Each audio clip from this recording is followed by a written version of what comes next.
How to recover deleted messages on Messenger. If you accidentally deleted a conversation on Messenger and want to check whether the message data is still available, this video will show you how to request your Facebook information. First, open Messenger and tap the menu icon in the bottom right corner. Go to Settings, then select Account Center. Now tap Your Information and Permissions and select Export Your Information. Tap Export and choose Export to Device. Next, tap Customize Information. Deselect the other options and select Messages. Then tap Save.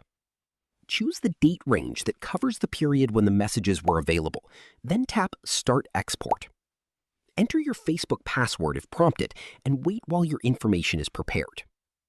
Once the export is ready, tap Download to download the zip file. Open the file using your phone's file manager and extract its contents.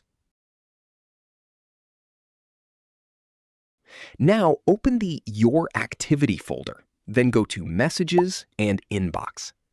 Here, you may find folders containing available message data from your Facebook or Messenger conversations. Keep in mind that a data export can't guarantee recovery of messages that were permanently deleted, but it's worth checking if you need to find older message data. That's how you can check your downloaded Facebook information for Messenger messages. If you find this video helpful, please like, share, and subscribe for more Facebook and Messenger tips.